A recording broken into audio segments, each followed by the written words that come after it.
Can everybody hear me? Great. I'll take POIs from, well, take POIs from anyone, but verbally, preferably from CO.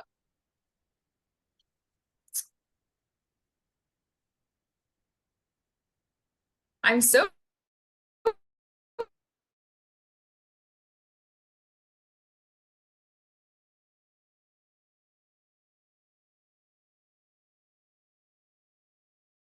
I have a job in another city. So I think this is a great strategy for a relationship. I'm going to just give you a little bit of modeling to explain this debate, right? So firstly, in terms of the narrative that we're conveying, I think that when we're talking about a startup relationship versus a merger relationship, this sort of impacts in two primary ways. So firstly, when and how you enter a relationship. Is this something that you do, as soon as you're in university, maybe when you're relatively young still, when you're looking at starting a life? Or is it the kind of thing that you do after you've gotten a job, after you've maybe established your career, bought a house, all those types of things? So that's the first way it changes things. We think the second way is how you view your relationship once you're in it. So once you're in a relationship, do you think of this as more of a life that we're building together, compromises that we're making, or do you think of this as a negotiation? We're two separate people and we're trying to make our lives compatible. And we tell you in both cases, we think we prefer the former to the latter. In both cases with this relationship as well, I think the way it's likely conveyed is just that this is the kind of thing you see on TV. This is sort of what's normalized. You're told this is a normal way or time to start a relationship. Your friends and family probably give you advice that aligns with this narrative. So when you tell them, I just met a really interesting guy at school, do you think I should go out with him or not? They might tell you, yes, you should go for it, see if you can start a life together, or no, you should wait till you graduate, etc. Okay. Having said all of that, why then do we think it's preferable to enter a relationship with a startup mindset rather than waiting for later in life? The first thing is I think you just end up doing this earlier, and this is good for a few reasons.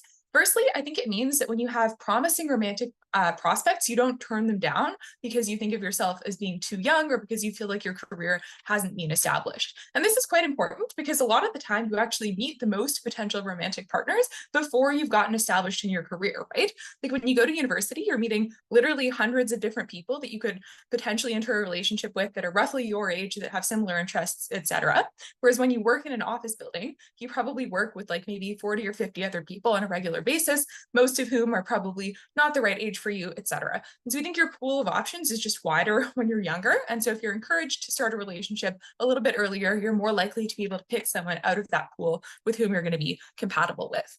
Furthermore, though, I think that the stakes are often lower, which means that you have more time to find someone with whom you are compatible, and that if things don't work out, you can opt out a lot more easily. Because you've got more time to figure stuff out, because you've got more options, if you start a relationship and it's going poorly, it's a lot easier for you to opt out before things get bad. And I think this is also quite important because you haven't, already established your life. You're not too locked into this. I think if you're looking for someone with whom you can start a new life, if this doesn't go well, you can always pick someone else. This is quite good. Finally, though, I think that you just will have more time with your partner if you're successful at finding someone. Like I met Pedro when I was literally 18. This is great because we've got an extra like 10 years relative to Diggory who's still looking for love, right? I think that 10 years with someone you love, that's a pretty big win. This is great for you personally, but it's also just great for society because it means, more people in stable relationships that don't get really depressed and need to go, get extra healthcare and stuff like that. So I think this is a win for society as well. Finally, though, I think that you just develop in much more compatible ways, right? When you're young and you're still deciding, what career path you want to pursue, I think it's quite relevant to take into account what your partner wants to do, right? If you really want to have a career in a particular industry and you know that that only operates in a couple of cities, it's relevant to consider where your partner wants to get a job and maybe pick something if there are 2 or 3 options that could work. Going to be compatible with what you want. Finally, though, I think the filtering mechanism that you use to select partners is actually just better, right? Because now you're choosing based on personality. Who do you think I could meet that's going to align with me, that I could build a good life with? You're not filtering out people that are potentially compatible exclusively based on life circumstances, based on where they live, what job title they have, all that stuff. I think this also means you just get like more diverse relationships because you're not quite as concerned with things like social status or the class or job that you have, which is good because, contact theory, less discrimination. Secondly, though, how do you view your relationships once you actually enter them? I think it changes in a few ways, right? Firstly, I think that the merger style of relationship encourages selfishness because you view everything is a negotiation. You think your life is separate from your partner's, and you need to be able to, like, if you make one concession, they should give you something back, and it's tit for tat all the time. And this might be fine when you're right at the beginning of a relationship. This is actually quite problematic in the long term. I think it just creates a lot of unnecessary stress. You probably spend a lot of your time with your partner negotiating or arguing instead of focusing on the things you enjoy that you can do together. But it's also really bad if you have children, because you're going to be prioritizing yourself rather than them, like the shared product of your relationships. I think also, though, that just having separate hobbies, separate friends, all these types of things actually weakens your relationship, because you actually don't have that much time to potentially spend with your partner. You spend 8 hours a day at work, 8 hours a day at sleep, a lot of the other time on maintenance, like brushing your teeth, making dinner, all that type of stuff. If out of that spare time, you also then spend 2 hours apart because you're with your friends and he's with his friends, I think that you don't have those types of shared experiences that can create bonds. Pedro likes cycling a lot more than he likes debating, but he debates with me because it's something I enjoy. Now we can have that in common. We can talk about that when we're together. I think this is a lot better than spending that time separate and not building those shared bonds and experiences. Finally, then, I'm going to just talk about women because I anticipate this being a good argument, right? I'm going to tell you it's bad to get married young and to have pressure to make concessions and all this types of stuff. Firstly, I think that the pressures of a patriarchal society are quite symmetric. So in either world, when you have a relationship, I think that if you live in a relatively patriarchal society, the woman is probably going to be put at a disadvantage. Crucially, though, we tell you the disadvantage is actually much larger when you're talking about merging versus starting out a relationship, because in those types of patriarchal societies, women are less likely to do things like get high-paying jobs or have very successful careers, which means that when you start negotiating after you've set up your life, women are likely to be at a structural disadvantage. They have less to bring to the table, which means that they're not going to get as much of a good deal with their potential husband. I think when you start out together and you say we're starting a life, it's much more balanced. Secondly, though, I think that there's also just more pressure for women to get married more quickly as opposed to men. And so if you start looking for a partner when you're 35 and you only have 2 years because you really want to have children while it's still medically safe for you to do so, for example, then there's much more pressure for you to settle, for you to take the first man that makes you a reasonable offer, rather than to have 5 years in which you can peruse all your options and pick the guest guy, which you get when you start looking in university. On the basis then that I think my relationship is great, and you should all be jealous, very proud to propose.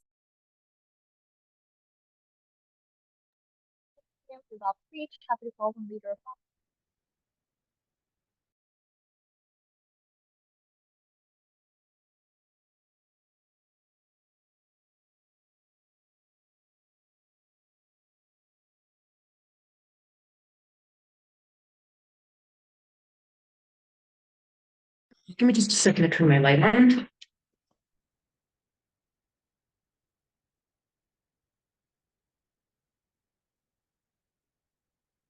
Am I clearly visible and audible?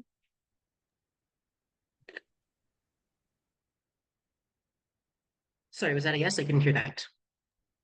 All good. Okay, excellent.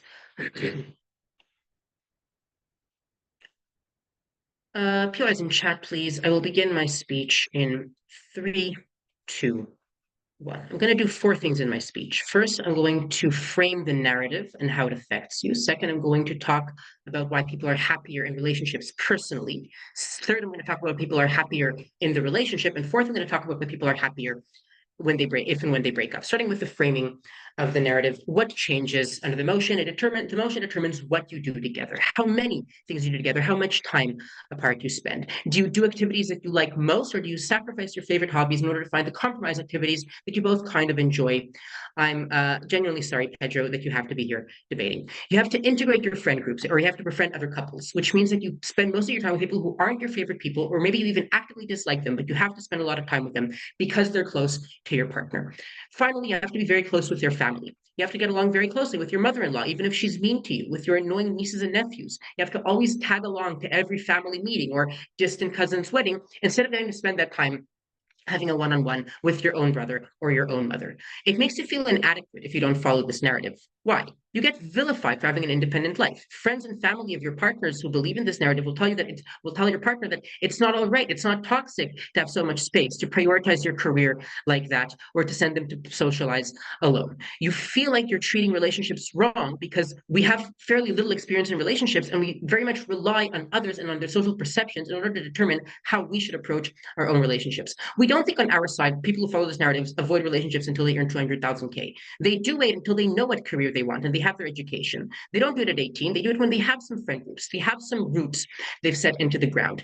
We also do think that we seek better and choose better relationships, which Amitai will elaborate in the deputy speech. Let's get on to the second part of my speech, why we get happier personally. And I have two directions here. First, we have better hobbies and people for me. And second, we have maximal work satisfaction, starting with hobbies and people.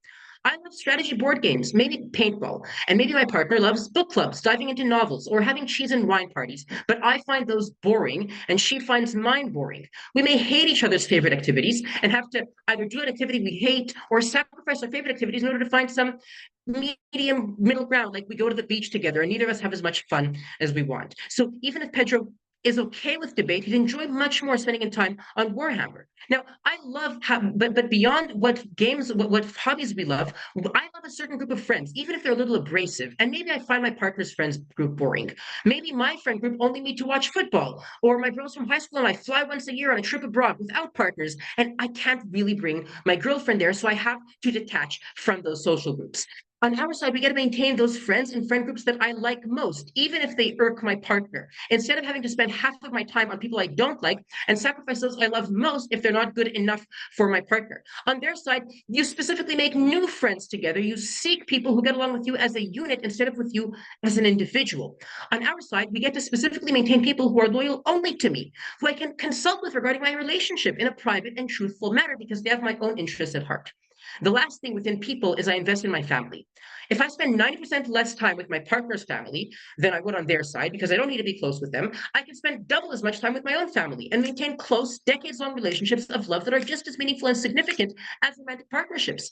I don't have to have if I don't have to have my partner there every time I meet my own mother or brother, then the dynamic is more natural in terms of what topics we talk about, the style of conversation, in terms of how well she understands and knows my family and how comfortable they feel around her. All of that changes. Moving on to the second mechanism within being happier personally, we get more work satisfaction. Many people have careers as a goal in life. For academics or for entrepreneurs or for medical personnel or teachers, they could dedicate or endless other careers. They dedicate their life to career for many reasons. For the pay and prestige that they get, which they get more of if they take that postdoc opportunity in UCLA, if they spend those late nights coming up with their breakthrough. People get more satisfaction and pride in doing good things. So we want teachers to spend extra time with their students. We want doctors to come home late. They want to prove themselves to the world and reach new heights. We want entrepreneurs to invent the sort of things and prove themselves in a way that makes them feel good and makes all of us benefit. It's hard because on their side, you can't take that postdoc opportunity. You can't take your extra work or go to the work party because your relationship has to come first. It harms your advancement, your work hours, your pay, and your long-term employability. Let's move on to the third part of my speech, why you're happier in terms of the relationship. First make here is if you have less sacrifice. Why is it sacrifice? Because everything I just analyzed for you, all the good things I love, my people, my career, my favorite city, I have to sacrifice. When we sacrifice for our partners, it creates resentment and strife. Each side is always disproportionately aware of the cost they pay themselves. It's like when you ask couples who does more chores at home, because you have more access to it, you have better memory of it, you have more awareness of the cost it had to you, and you don't see the little things your partner does. This means that we have conflict as we constantly ask the other side to compromise more for us because we feel like we're making more of the compromises. And we struggle to accept that we just can't reach an accord. We struggle to accept if we don't hang out every second weekend because you're with your friends, or if you spend a semester apart and we're going to be long distance and not going to cuddle every night. But the second reason we're happier in terms of relationship is if we have more inherent compatibility. Instead of presuming that you will have to make sacrifices for each other, you know you'll get to live your own life. So you actively ensure that you have enough inherent compatibility without having to change yourself or make mistakes. You both live in London because you're both Londoners at heart. You both do academia, or you both do medicine so you understand each other's career needs. Or you both have enough friendships that you don't need to have friend groups together. Finally, you get more space. They give you your privacy, your autonomy, and your own personal identity that makes you miss them. Close distance makes the heart grow fonder. When you miss the other person and want to tell them about your day that they didn't experience with you in a second, when you don't enter a boring routine, when you actively feel lost and that you miss them, that is when you have better closeness. PY. Narratives are not brainwash pills that may take away all of your agency and destroy your bargaining power. Why will people do things that make them hate themselves and their partner? I think there's a significant delta in this debate. I think many people do things in relationships that are bound to fail. I think that nowadays half of relationships do look like startups and half of them do look like mergers. And I think that the startups are worse. Finally, let's talk about why relationships fail. Breakups, no, they're likely to fail on either side. Over 50% of marriages end in divorce. Most relationships don't even make marriage. This is true beyond being an empiric fact, because conflicts eventually rise up that are insurmountable, because people grow apart in terms of loves and needs and want and attraction, because people cheat or hurt their partners. On their side, it's even more likely because you're younger, because you're so codependent that you struggle to deal with things on your own. Why is the breakup better on our side? Everything already analyzed you. You haven't made the sacrifices, so you have the best career for you and you live in the city you like. You have your own favorite friends and hobbies, so you don't lose mutual friends and you still have an identity place of those friends and hobbies you belong to. And you don't define your whole life based on them. You have a personal sense of identity rather than seeing yourself as part of a duo, which makes it easier to think, how can I advance and how can I enter a better relationship next time? For all these reasons, opening opposition. That speech had 12 on GPM.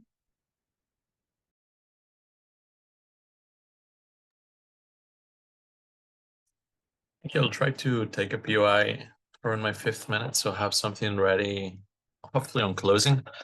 And please put it on the chat. Do not interrupt me verbally.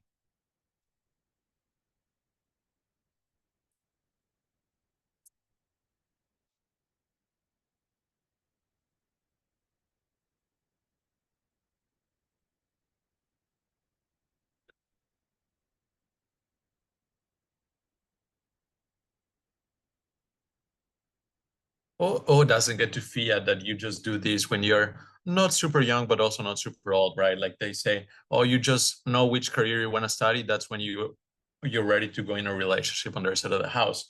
The info slide is very, very clear. It says that you're going to have a fully built up life before you even start seeking for a committed relationship, right? Most people don't have fully built up lives until maybe they're done with the university they go to. They have already a job that they are stable. They already know exactly where they want to live, etc. Right? Like maybe you're in your 30s when you have a fully built up life for most people. And I think that's when a lot of the impacts that my partner presents kick in, right? Because especially for women, if you start seeking a relationship when you're in your 30s, there is a much smaller window in order for you to find someone if you want to have kids without partner. And I think that's the case for most people in just because of other narratives that exist in society that tell you that having kids and having a family with kids is the way to go. You see that in advertisements, in movies, etc. Right? And there's also biological reasons for you to want to have kids. So I think this is fairly intuitive. Now, if you wait until you're fully built up life is there, you're much more likely to settle, right? This is for the reasons my partner tells you. Like, first, there's a smaller window of time. You're going to meet fewer people. You're also in situations where you're less likely to meet a bigger pool of people, and you also have that extra pressure, right? When someone's decent, you're going to be like, okay, why not? I have to settle in. But also that means that the men on the other side have a bigger leverage with you, right? Because in the end of the day, that's what a merger is. It's basically almost like a contract negotiation. Like, okay, we get together, you take care of the kids, and I work, right? And that sort of this balance in leverage lead on your side of the house for women to have less fulfilling relationship in maybe they're rushed or forced into a position where they wouldn't have if they had gone to a startup relationship where these things are discussed much in advance, right? You have a plan that you do together, you work on it together, you don't reach that negotiation point right at the end when you need to make a decision right there and right now, right? I think overall that means better relationship for women, but also better relationships as a whole when things are made clear and planned from the beginning. Now, another point, I think all things considered equal, I think our relationship are just less likely to fail simply in the matter of time, right? Most people don't have a ton of time outside of work, right? Like people work overtime, people commute to work, people need to sleep, people need to do all sort of things outside of their leisure time. That's true for most people around the world. They don't have the leisure to work from the privilege to work from home in a computer. Most people have to go to work. That means that the few hours you have, if you are pressured by your narrative on a position side to spend it doing a hobby that's independent to you, because otherwise people will shame you. Like I'm being shamed right now, even though I enjoy debating, maybe not as much as cycling, but I do enjoy it. So if you have people shaming you, you're forced to do your own hobby because that's the norm, that's what's approved by society. That means simply you have less time to spend with the person you love. And that probably leads to what they describe, which is you grow apart, you spend less time talking, there's less thing you can talk about. I think just biologically spending more time together probably makes you love that person even more. Having more topics, having more time to talk about probably leads to better relationships, right? Now there's the whole thing about friends, right? They say, okay, basically the only impact they have on friends is that if you keep your own friends throughout the relationship as an insurance policy, if you break up, then you have some friends that you can count upon. I think most people don't want necessarily to break up. I think that's basically the especially in community relationship, right? We're not talking about casual dating here. When you have kids together, when you have things in common, you're not looking at having an insurance policy to break up. Most people want to have a successful relationship, and I think that's the burden that needs to be analyzed here. I think if we're able to prove that we get better relationships, sure, even if in the case you break up, then it's maybe slightly worse on our case because you need to make new friends. I think you still have your family to rely upon, like that doesn't change. But most importantly, I think we lead very clearly to less failed relationship, which is a much bigger impact because the process of breaking up, the process of splitting the kids, the process of getting a divorce, of having to maybe split the properties you have is extremely painful. And just the sentimental impacts of having a breakup can be extremely damaging for everyone. And so on that point, I think we're clearly winning this debate. I'll take a POI from closing now. If the point of breaking up is really difficult, I think it's also true that it's harder to break up earlier in your side of relationships, when you have to form everything earlier, when everything becomes more conjoined and you're making more sacrifice. You have to engage with this. Means that it's harder to break out of the wrong relationships as well. I disagree. I think it's easier to break up on our side of the house because you don't have maybe kids yet, right? On our side of the house, if you're younger, if you're maybe going through university, you don't have your lives fully set up yet. It's also more likely you don't have kids together. So if you notice something's wrong, even if you're already in a committed relationship, I think not having kids or not having a property together is going to make it easier to break up and split ways. Most people stay in relationships that are unhappy because of the kids, and we know that's not the best for the people or the kids in the relationships. But when it comes to friends, I just want to make it clear, like it's not like you are sacrificing having friends versus not having friends, because you're making a couple of friends, and the friends you make as a couple are likely people that you like and that have common interests with you, because the reason you are in a relationship with this person to start with is because you probably like that person, I hope so, and you probably have things in common. You probably like the way that person thinks. So the friends you make in common are going to be friends you like and you can relate to, even if you maybe have to split up friends in the hypothetical case where you break up. But in likelihood, I think most people not necessarily are not going to break up on our side of the house, because we get better relationships, so that it doesn't even manifest. For those reasons, incredibly proud to propose. Thank GPM for that speech. Happy to call upon DLO.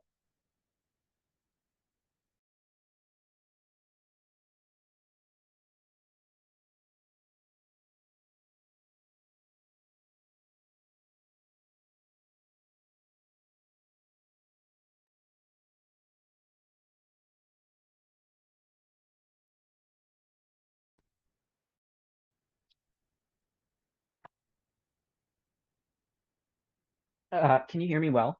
Or are my headphones not in yet? Okay, cool. I love this motion. It's so cool. Okay, I will start.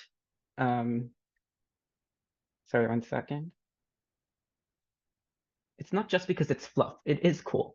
Okay, 3, 2, 1. I'm going to talk about three main things in this speech. First, the annoying CG question of why the narrative is coercive, and I will even make it comparative as to why the narrative is more coercive on their side. Then I'm going to talk about why the experience within the relationship is the most important metric that affects deeply also which relationship you choose and the durability of that relationship. Finally, I'll flip OG on why it's better that you seek relationships in the long term. Let's start with why the narrative. Oh, one quick point before that in terms of their claim on women. Like, no, you won't become a housewife because women also take this into account, which means if they want a career, they also need to make sure that their husband respects their ability to get a career. Secondly, no need for secondly. Let's talk with how the narrative about why the narrative is more coercive on their side. So the first thing I want to notice here is that it is far more criticizable under a narrative in which you, in like the merger. So the merger narrative is far less coercive for the simple reason that not showing love can be seen as something that's much more criticizable than, oh my God, I got the side split. Cool. Not showing love and withdrawing means that you will seem as inadequate much more than you would if you just do activities together on our side because you like each other. The simple reason for this is because if I do activities to people around me, that seems like if I choose to do it on our side, I do it out of love. I do it because I like the other person. Criticizing us for doing trips together or hiking as well is hard to do since it is clear that it's something we want to do as part of the partnership. Compare that with if I choose to do my own career. If I reject my partner's request that we work in the same areas, or even if I make my own decision and request from them to develop my own hobbies, these are always things that implicitly can be seen as me saying that I don't want to be with that other person. The reason that that's scary is because I know that there's always a race for love. I know that my partner can suspect whether I have commitment issues that I'm not telling them, that I'm not disclosing, that I'm not as invested in the relationship, that I might hurt them but don't want to say it because I don't want to end the relationship yet or because I'm scared of ending it. These implicit aspects of being afraid that love isn't enough mean that when there is an expectation for the narrative, we can't just have a conversation like Amelia alludes to and decide what's reasonable for us, because I'm always scared that I will communicate to the other side or ask from the other side something that means I don't love them as much, and that means that when they talk to their mom will tell them that means he's withdrawing, that means he's not willing to put in enough effort for you, which is why there is this race in terms of the partners never wanting to deviate from the narrative for what is a good long-term relationship. Now let's talk about what is the experience within relationships. OG says sharing experiences together is good, but why? It's not a scale, it's an extent of how much you enjoy the experience. Obviously, within different experiences, you want different things. A romantic partner is someone that you like because they make you laugh or because they're pretty or because they understand you. But when I'm working on robotics, as Ayal says, there are vastly different skills that are necessary, and finding individuals that are perfect and match all of these is impossible, which is why the elasticity of being able to decide who you want to spend time with in each of your activities is crucial to be able to determine what it is that you want to do. I want to be very clear about why this impact matters so much. The fact that you get to choose which people you want to spend time with because they maximize your enjoyment from each other part of life, or what work you want to do, matters because of the stress of the day-to-day that OG themselves identify. Obviously, when you come back from work at 6 p.m., it is not true, like OG say, that you don't have time, but you do have limited time. It's the only time for solace in your life. It's the time to be relieved. This is why it matters to people so much. How does this affect also the clash of which relationship you choose? Even if you accept governments fully and you find your soulmate in high school and in college, that means that the relationship gets destroyed because you compare the time with them to the time before, where after school you could play the games that you want with the people that you want. And you compare it to the time now where you can't do that anymore, where you spend it with people that bring you less leisure and where you feel less pleasure. That makes you think that the relationship, even if it's with your soulmate, is making your life quality lower, which is what makes you want to break away from that. Notice, even if on OG, these people that you meet in high school are important for you, then you keep them as friends. You keep being close to them. You communicate to them later because you want to maybe build up a relationship with them over time, or just because your personalities are alike and they become part of your extended group. That means that later in life, when we both have our groups, we are able to join together again, which is why we don't lose out soulmates, because they remain close to you and we just and they just become parts of our lives lives later on in a way that doesn't make the relationship feel like a burden, which is why you still pick the good people and in fact are less likely to break up with them on OG. But let's now talk about when you pick relationships. OG have many claims here. First, I want to flip their breakup claim as positive material for OO. They say breakups are harder when you have a kid and property, but you anyway have a kid and property because it's a long-term committed relationship. What changes is how much you're invested in other things that bring you happiness, whether you do the same hobbies, whether you know the same friends. And the problem is that when you break up from a relationship, the sense of loneliness is what scares people the most. Even if relationships turn bad, even if you want to leave, the fear that there will be no one to support you or that you'll be alone is what scares people. The only solace then is if you have friends that you know are separate or activities that can bring you happiness so you know you can deal with the immediate aftermath. And that's lost on their side because the friends will have to take sides and will have to withdraw from you and can't support you as much because they're there for both of the partners, or in the worst case are even going to side with your other partner, especially if you're the one breaking up because you want to leave this abusive relationship. Bottom half. Look, truth is very difficult, especially when you don't know where you stand on. At the point where you have plans together, you are much more willing to say the truth to your partner because you know that they aren't going to leave you over it because you already made all of these plans. But commitment is still something that you feel, Amelia. You still know that this is someone who loves you. You still know that without you, they will be sleeping in a bed alone. You still know that they will be out and searching for other people. There's still a sense of commitment. We don't need to push it too far. Lastly, even if OG gets relationships earlier, I think that's absolutely awful. The reason is that on our side, it's not that you don't have relationships. You just don't have long-term relationships. You don't get into have boyfriends for 5 years. You experiment in colleges, which is what flips the Gov claim on the fact that you have more happiness, because that is the time in which you can do and experience with whatever people you like, whatever brings you the most sexual pleasure. But importantly, it's also a time to test out different relationships. It means you can date different people in college because you know it's not long-term and you never commit to each other. That means that you also make a better choice down the line because you know that boyfriends that tend to be a little more abrasive or whose families you don't like are problematic for you. You find out that career plans matter for you and that they need to be prioritized by the other partner. This is only experience that you get if in earlier parts you don't become a long-term relationship. Opening opposition.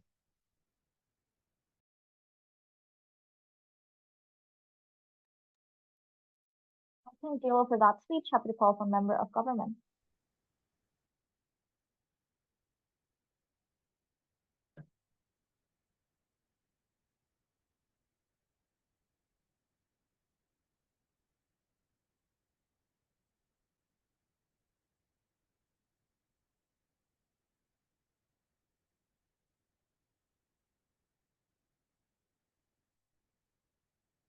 I've been in relationships that were mergers. I've been in relationships that were startup. And from my personal experience, the ones that were startups were a lot more safe in terms of how well you could communicate, in terms of how many compatibility points you could actually find with your partner.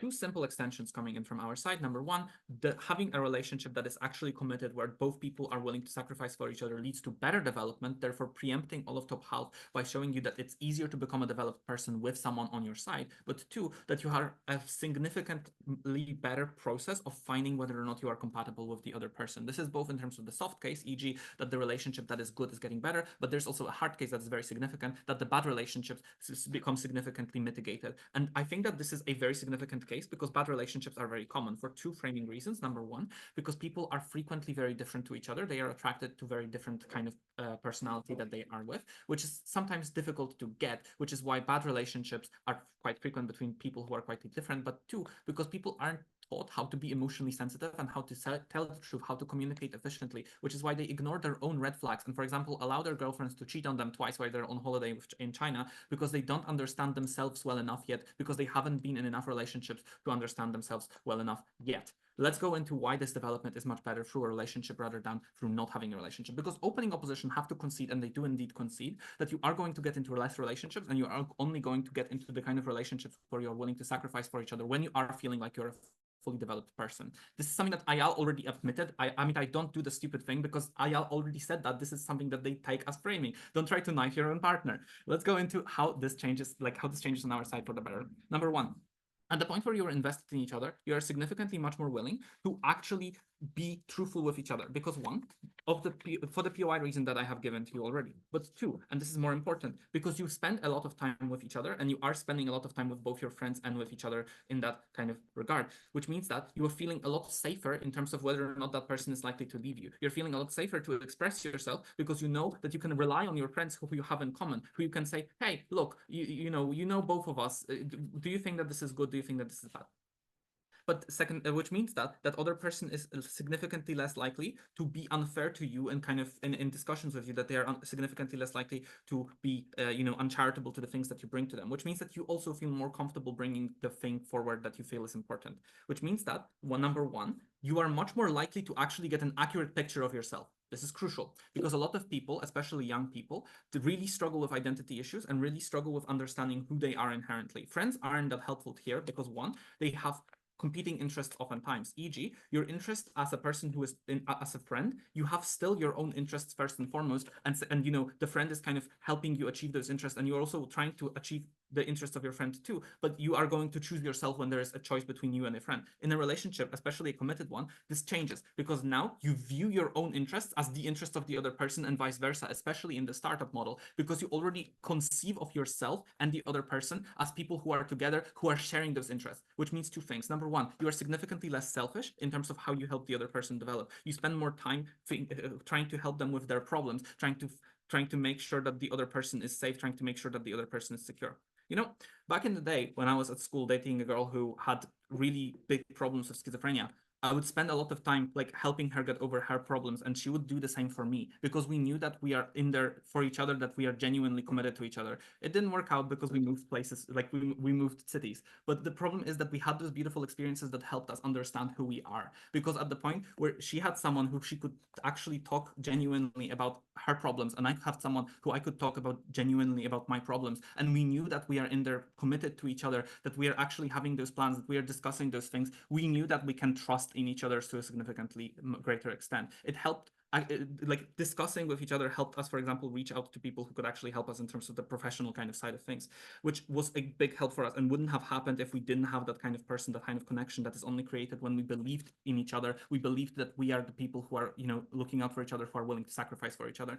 This is not likely to create resentment, contrary to what opening opposition says, because of two reasons. Number one, because people are generally empathetic. They like helping other people, and they like seeing that they have a good effect in terms of the other person, which is why it's unlikely that you're going to hate your partner because you have to, spend time with her and, reassure her when she was having visions. No, in fact, it makes you feel better because you did a good thing, because there is a Christian narrative in most countries, or a Muslim narrative. Like there's a narrative that there's a good, like that doing good things is either going to get you into heaven, or that is just an inherently good thing to do. But two, you are going to get social rewards for that as well. It's unlikely that you're going to get, this hugely penalized for, for sacrificing, etc. Three, I think that the picture that opening opposition gives, which is that, you're going to sacrifice everything about yourself, you're going to just, become a hollow shell for a relationship. I don't think that this is likely. And I think that the main reason for that is because of the second extension, which is that the compatibility is significantly better. Why is that the case? For two reasons. Number one, because at the point where you are actually scrutinizing the person as someone who you might be a life partner with, you are taking a significantly higher burden on them to prove themselves to be compatible to you, which means that you are unlikely to get with someone who is going to ruin your life by trying to force you to go to Washington while you are a New York person. Because again, at the point where you're making this plan together, you discuss those red lines. You discuss, hey, I want to go there, I want to go to that place. And I think at the point where there's an expectation to have those honest discussions, to have those discussions together, you are going to have significantly greater purchase on that. In a relationship that I wanted to go, I want to move to Vienna, and my partner didn't want to. And that was the main reason why we split up, because we were planning in the long run, and the long run turned out to be completely incompatible. People aren't stupid. People are going to make decisions that are rational for them. Let's go into opening opposition because I want to take a POI from them.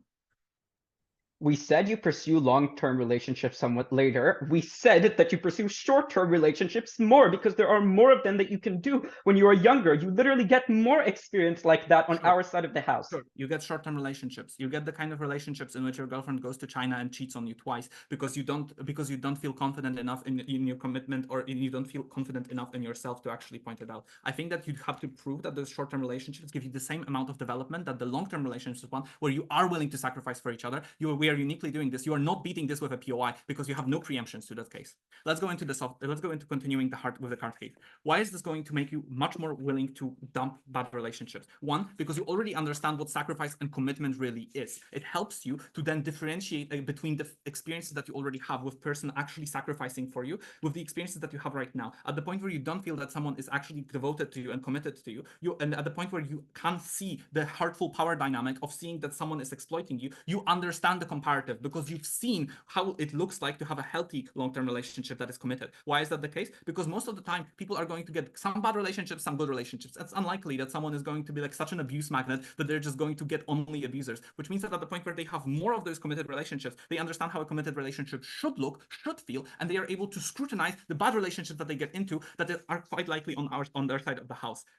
So what have we proven to you? We've proven that you get better development. We've proven that we have better compatibility, and we've proven that the escape from bad relationships is much better. So proud to win from closing government.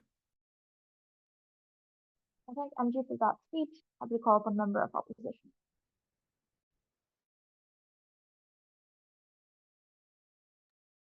Can everyone hear me? Yep, you're audible. Okay, awesome.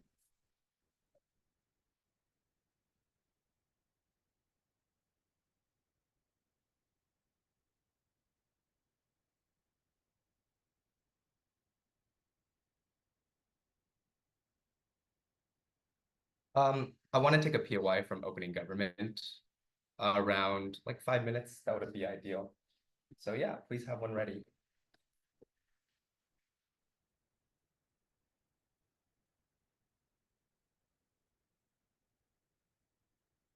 Which is better, a merger type relationship or a startup type relationship?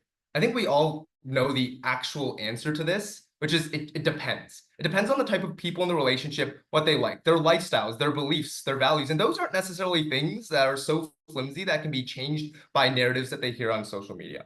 What I want to do first is I want to give some framing on when this narrative is most impactful in people's lives. After that, I want to give 2 pieces of additional constructive. Firstly, on the framing, when is this narrative most impactful? I'll start off with a little anecdote. Is that I was team merger. I was team merger about 3 years ago. And then I met my beautiful, amazing girlfriend, and she rocked my world. She changed my entire worldview of what a relationship is supposed to look like and what it means to be in a relationship, on how I view myself, right? And I think it's really important, right? Because I had those narratives of like, oh, you know, relationships are supposed to be 2 separate people. You have a lot of your own priorities, right? And those things changed once I was actually in a relationship, once I had experience, once I talked to someone, right? This is the key claim we're making in the framing, is that the narratives and these expectations are most impactful when you have the least experience and knowledge, right? The beliefs that you have at the beginning of your relationship, those expectations, don't end up being that relevant to what you believe when you're actually in that relationship for 1 to 2 years, right? It's when you're looking around, it's when you're single or at the beginning, right? And so once you're in a relationship for more than a year or 2 years, right, a couple things happen. One, you know yourself much more. You know what works for you, right? You try things, you're like, okay, I'm unhappy when we do this. I'm more happy when we do this, right? You know how your partner works. You know what they like, what makes them happy. And you, through communication and probably some arguments here and there, but lots of discussions, you find healthy compromises between the 2 of you, right? And this is where I kind of disagree with OO. It's like the narratives are super sticky. Yeah, maybe some of this is correct, but I really do think that the longer you're in a relationship, right, the more your knowledge and your experience and the specifics of your relationship eclipses the broad, vague narratives that you had in your mind before, because that information is more proximate and it is more directly applicable to your relationship. It is related to the person that you love the most in this world, not some random garbage that you heard on social media, right? You know what to sacrifice, you know what to keep separate, you know how much time to spend with them, right? So my girlfriend is very close to her family and, you know, wants me to be close in the future. I'm not so close with my family. I don't really care about, you know, being super close with them, spending time with them, or getting my girlfriend to meet them a lot, right? And I want to note that I think, firstly, it makes top half's impacts significantly less relevant. I think they're still true to an extent. Again, the narrative lingers to some extent, right? But it's less important than the experience you accumulate and when people just find what naturally works for them, which I think is separate from the narratives. But secondly, I want to refute CG here, right? Which is, I think people naturally come to see their partner as their teammates. CG kind of asserts that, like, you know, like these people are just going to be uncaring and horrible and uncompassionate under the merger narrative. To be honest, if your partner goes to China and cheats on you twice, like that might be a bigger problem than the narrative they're hearing, right? Like, I think like just when this is your teammate, when you do a lot of things with them, like, yes, a merger kind of defines relationships as more separate and independent, but the nature of a relationship means that you have to spend lots of time together, have to work together on certain issues, have to communicate a lot. You will begin and you will see them as your teammate, right? I want to quickly then do some ref to OG before moving on, right? They talk about starting relationships early. One, I think people still seek out love when they're young. Like just the passion of love is greater than like the narratives telling you not to when you're young, right? Like as you're older, they become more impactful. So you do concede some stuff there. But I think like a lot of us like immigrant children have a strong experience of like hiding our partner from our parents because we don't want them to know. Like you still engage in a lot of young love, you get experience, you learn how to be in a relationship. But I will concede that I do think that you start relationships like serious relationships later in life. But I actually think this is good because it means that when you start them, you're more mature. You know yourself more, you know how to treat others. You're not as self-centered, right? Like I think kids, like we're very self-centered. And as we grow up, part of maturing is learning to understand other people's perspectives and their needs and put them, you know, like not always below our own. But I also think that you learn how to love other people and you don't hurt each other as much in kind of learning those lessons in the relationship. Cool. Analysis. Firstly, why do we think that the merger narrative makes for the better beginnings of relationships, right? And so I want to reiterate that I think, yeah, some people are merger type people, some people are startup type people, and there's people in between, right? And so when you match with someone who has the same relationship type as you, that's based, right? But what about when you don't match? And this is where I think the motion is most relevant. Obviously, its earlier stage is going to be more difficult, but obviously it's still possible. Again, the framing, you kind of converge towards a healthy relationship style that works for the both of you. Here's the claim, is that the merger narrative is significantly better than the startup narrative for making it through the early stages of this kind of mismatch. No thank you to the POI. Cool. For merger relationships, in the startup person feels more justified in their expectations. The merger person feels, less justified. The merger person feels a bit more justified in their expectations. And what that means is the startup person probably just like has their needs not met as much, and that sucks, right? And they start out as less, and you know they're a bit more separate and more independent than each other than is ideal in the like ideal compromise. But the framing tells you that they're going to converge towards healthy compromise, that they become closer, and eventually they get a balance of needs met.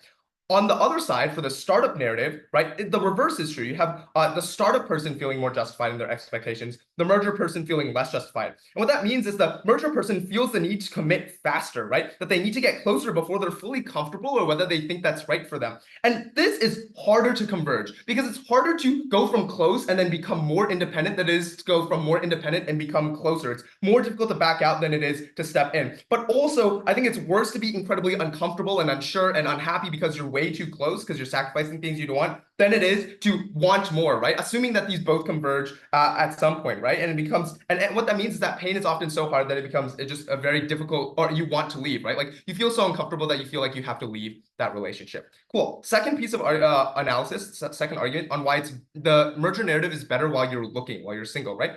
So I think the narrative has some impact on how soon you find a relationship, but to be honest, I think a lot of it is arbitrary, right? Like that you meet the right person or the right people, or that you have opportunities to meet them to begin with. And what that is certain is that there's a large part of your life, or small, but for everyone, that you spend single, that you spend time looking. And I think the merger narrative compels you to do things that are just always going to be more beneficial for you. Things like self-improvement, trying to get a steady career, trying to improve yourself, become a better person. These are things that are going to yield benefits, whether you end up getting into a relationship or not, whether you find the perfect relationship or not. We think that those things just make you happier as a person and more stable. But secondly, I think that the startup narrative actually reduces your likelihood of finding serious relationships because of all of bench concedes. That actually makes you more picky. That makes you more reluctant to be in a relationship with someone because it's such a high barrier of commitment for you that you feel like you don't want to. And I think that means that you end up in this single cycle for longer without reaping the benefits of self-improvement because you're not compelled to do them, while also not being able to find the relationship that that the narrative tells you should be fulfilled in. For all those reasons, we're incredibly proud to oppose. And after that speech, have to call upon Gov.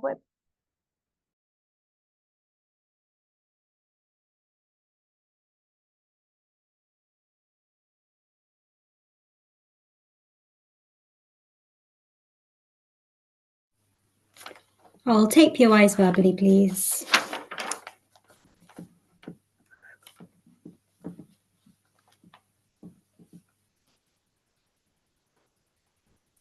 I'm going to do three things in this speech. Firstly, weigh our extensions as the most important contributions in the debate. Secondly, a word on CO. And lastly, taking out OO. Firstly, on our extensions, we tell you two things that get very little engagement. The first thing that we tell you is that you are more able to identify red flags in relationships and enter into better relationships. The first reason for that is that you have a higher burden on the other person because the goal is building a life together. That is the goal that you set out for yourself, and you're able to engage in more discussions. You're able to ensure that that relationship is one that really does work for you.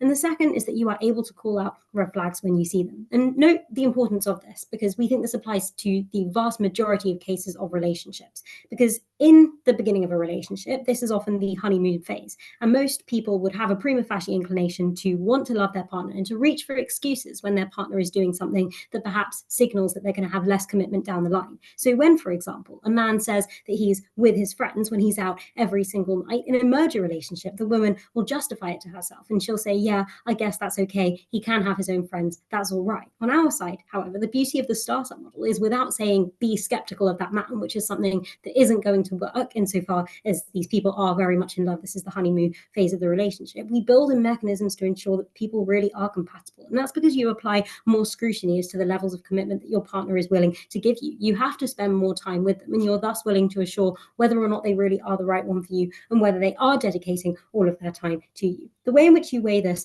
as the most important claim is threefold. The first is that we take it over OO for two reasons. A, when you get better relationships where you really do work well together and really are compatible together, you are more likely to be able to continue indulging in the hobbies that you like. For example, and you just get augmented joy from that because you're doing it with someone that you love. But secondly, they just assert that distance makes the heart grow fonder. But I think often there are practical necessities that means that there isn't that much distance. As CO themselves point out, you often still have to live together. We ensure that you are picking the correct person for distance to make the heart grow fonder. And if you want to have a holiday apart like once in a while, then that's probably fine under our model as well. Picking the correct person was the prerequisite for being happier in a relationship, and picking the incorrect person was more likely to make relationships fail as well. Secondly, we weigh over OG because the vast majority of their case only works if this is the right person to begin with, or at least not a wrong person whose red flags that you've blinded yourself to because you're so much in love with them. Because otherwise they are vulnerable to OO's analysis on how in the long term you have to make gradual changes to yourself. Likewise, OG's case on entering more relationships isn't a good thing without the checking mechanism that we provide you when we ensure that those relationships are ones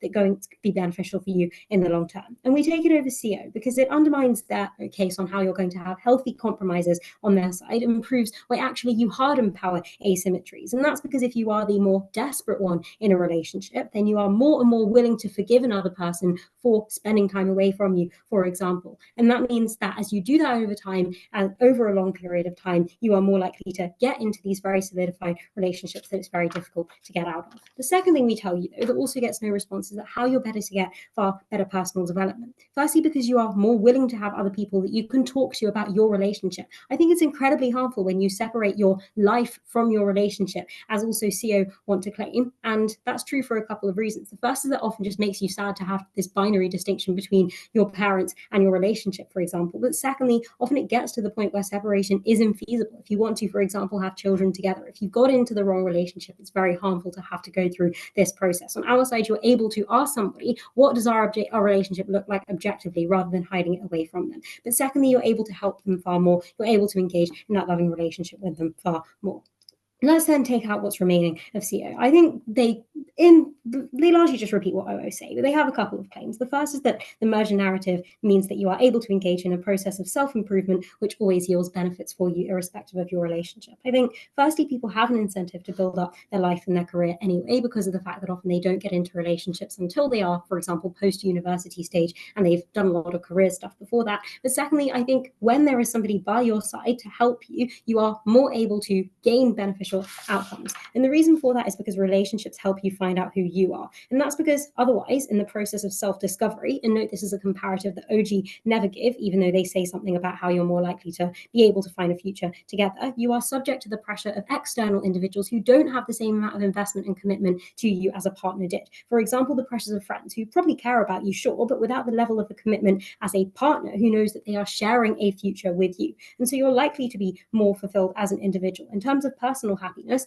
you are likely to ensure that there's an individual who you can talk about your career decisions with and get far better advice. This also takes out Obo's claim on personal happiness, and it's far stronger than OG's analysis on how you can meet someone who aligns with you, because we prove why even in those cases where you don't necessarily know what you want when you enter into a relationship, you are more able to develop those preferences when you have someone who's able to give you a constant stream of advice, rather than someone who doesn't have full level of commitment to you as a careers advisor or as a friend might. Before I move on, opening.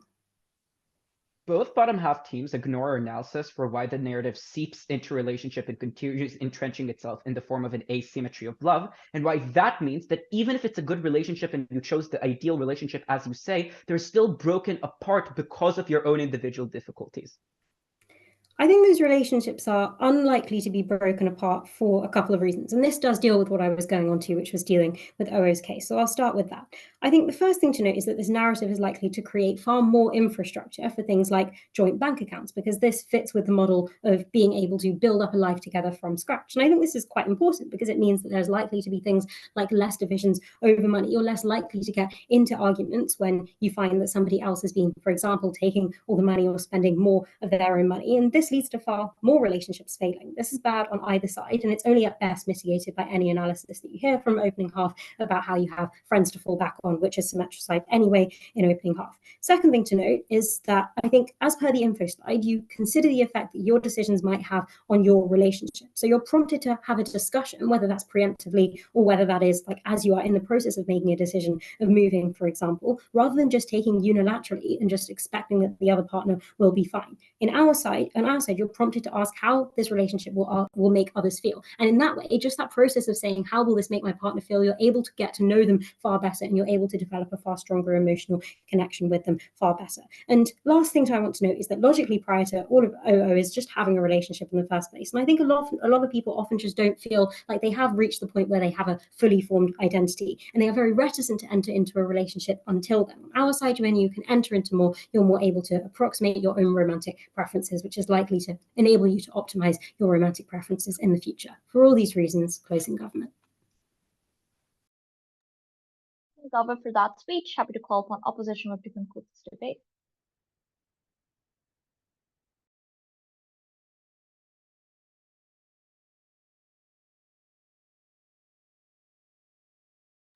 Hello, am I audible?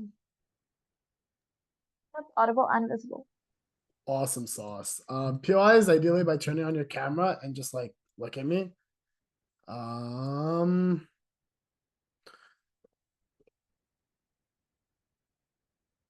Okay.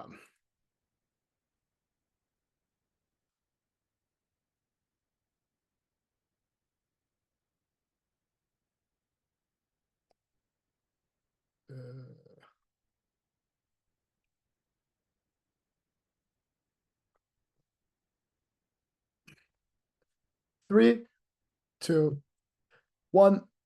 The first thing that I want to do is re-bring in Arpy's weighing, because I think it's actually quite important, because no team, apart from CG to some extent, expends a lot of time explaining how this narrative diffuses to you specifically. And I think this is important, because given that most of the teams analyze relationships as a dichotomy, where you're either a merger relationship or a startup relationship, this is an important contribution to the round. Because the first thing that CO introduces, and it should place us in the top half of teams, is that all of these sorts of top half impacts take place in the long-term relationship dynamics. But this is probably unreasonable, because there are probably symmetric reasons that your view of relationships in the lens of these narratives is less important when you're in a long-term relationship, because you care about your partner more. Your preferences are aggregated to things that are more proximal to you, what you see, what you believe in, and what you're able to engage with very specifically. So where the debate has to necessarily focus on, where you have to weigh the debate, it's when you enter the relationships in the very beginning and what you begin seeking at that scale and what becomes non-symmetric at that point. And I think this is an important contribution, because it explains how you ought to evaluate the debate in the most reasonable sense. We don't make assertions about what this narrative is likely to look like. We don't make assertions about what people's beliefs are. Rather, when they are most important to you is when you don't have experience, when you're unable to tell your preferences, when you're more likely to look at movies, films, and social media as the lens to which your relationships as the lens to which relationships ought to take place. I think this is important, and I think this is already a very important contribution to round winning. The first thing then I want to do in this speech is I want to explain the issues with CG broadly, because I think we can take them out and then talk about the rest of the teams. The first thing with CG is I think it seems difficult to evaluate evaluate what the context of their claims are, and I'll go by line by line in a second. But it seems difficult to evaluate if these forms of comfort or compatibility that they talk about are because of the narrative as opposed to who you are as a person specifically. Because Amelia is right. Maybe I am less selfish. Maybe I am really uncompassionate. But the problem here is that there's clearly, there's not a clear link why in either instance, whether it's a merger relationship or whether it's a startup relationship, I'm likely to act in these ways that prioritize my partner to the extent to which they fit this sort of selflessness or selfishness, depending on what I want, right? Maybe in the merger relationship, it looks like being more akin to startups to some extent. Maybe in the startup, it looks like being extreme. But what they similarly don't explain is the impact of this. That's to say that you don't get resentment is actually really likely. So here's the thing about resentment. It doesn't accrue like a spark. You don't suddenly feel resentment after you do something. It's after a long period of time where it's not clear that both partners are these equal selfishness, equal selflessness, where they're going to sacrifice a lot or sacrifice not enough. It's after you realize the imbalance after a long period of time that this kicks in. And I think given the framing, this seems to be not particularly comparative within the round, nor is it exclusive. But line by line to CG. First, on relationships and better development. I think, yeah, maybe relationships, like the claim here is that relationships can foster better personal development, make it easier. I think like, yeah, they can, but they can also definitely hinder them, especially when you're premature, especially when you have false assumptions. I think there's clearly an equal incentive to prioritize your relationship over your own self-development. And the reason for this is because you think that, like Amelia says verbatim, that your relationship and your value system are intertwined. And I think what that means is that it's difficult for you to separate yourself from your partner and find out your own growth. And I think the difference here is that you allow the relationship to complement your growth on our side of the house rather than dictate it. I think this is the sort of mentality that you approach relationships with, which is important. Second claim on why relationships are often bad because people aren't taught how to be good in them. I think this is an argument for waiting until individuals are more matured and experienced. Because I think this is symmetric. Again, it's true. People are bad at relationships. This is another further reason. And I want to note that this is a narrative and claim that probably is above the sort of narratives we talk about in this debate. Another reason why perhaps you ought to value merger relationships. Because if people are functionally bad and engaging and being good in relationships, there's probably a reason why you don't want to intertwine them before they find out how to be good and how to engage with them and whatnot. Three, in terms of people won't not like, in terms of compatibility being better because it's easier to scrutinize your life partner. I think this is not as easy as they claim. I think scrutinizing your life partner before you've developed your identity makes you be really superficial in the way that you engage with your partner. You have lots of different temporary assessments that are likely to shift that aren't really static. Mergers are different because you allow your compatibility to be based on the long term. And lastly, in terms of stronger bonds, I think spending time together can create a lot of bonds, but it can also create a lot of dependency. It can create a lot of codependency. When you're early in your relationship and you think that the first thing and the thing that you must do is to intertwine your life with your partner, you no longer have the ability to emotionally develop on your own. We think ultimately this is a massive harm that CG claims is a good. It doesn't seem clear to be good unless you happen to be a particularly great person. OG, PLI. Yeah, per our analysis, if you buy into our narrative, you get more chances to find a good relationship because you start looking sooner, and it's easier to break up because you don't have kids together. CG's analysis is an extra reason for this, but not enough to take over the rest of the Okay, thank you. Don't use your POI to refute your CG. 3 reasons why this is wrong. First claim, why I think you're like the first premise of your like I'm just moving on AG anyways. Here's the problem with OG. 1, I think their claim is unexclusive with the point of the debate. If the whole idea for OG, especially the first part of their analysis, is that you need to get into relationships faster, there's clearly a lot of reasons why people when they're young get into relationships. I can think of 6. 1, cultural expectations. Societies value early relationships because it's part of the normal life path. 2, you have a fear of loneliness. You don't want to feel left out or miss out. 3, you perceive time as limited. 4, you idealize romance. You want to be in these like queer early whirlwind relationships. 5, peer influence. When I see Arpy and Serena in a long-term relationship and I'm lonely and sad, I want to be like them. I don't want to be sad by myself in my bed. 6, self-esteem and validation. Partners seem like they're a marker of self-worth. All of these exist symmetrically. So there's clearly incentive for you to get into relationships on either side of the house. So I think that takes apart your first claim about getting into them. But secondly, I think you make it seem like it's very easy to break relationships off. But guys, think about like your own lives. Let's be a little bit realistic. I think it's difficult to confront a friend who does things that make you uncomfortable. Breaking up with a partner is never easy. It's probably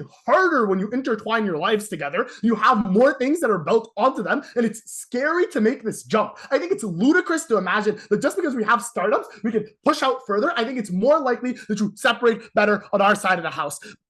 But thirdly, breaking up in these instances is fine. And it's okay. And it's not okay for the reason the OO says, by the way. It's not okay because I have my friend group and whatnot. It's okay because it encourages me to make better choices. If my partner wants to spend her life planting trees and working environmental science, and my career is going to send me up the oil tycoon, maybe we shouldn't be together. Maybe my honeymoon phase shouldn't be pushed to extreme. That's totally fine. Lastly, with OO, I think the problem here is this. If your partners have functionally different lives, it's probably hard to find any connection. You're probably not going to be in these relationships in the first place. And I think this is why they are uncomparative. So I think a lot of the analysis they give us makes me have to make wildly different preferences with my partner. But I think if my partner likes things that are so different, I'm not going to be in a relationship in the first place, irrespective of the narrative. I think even in startup relationships, you probably seek somewhat similar-minded partners, but it's harder to break out of them and harder to come out of. For all those reasons, CO.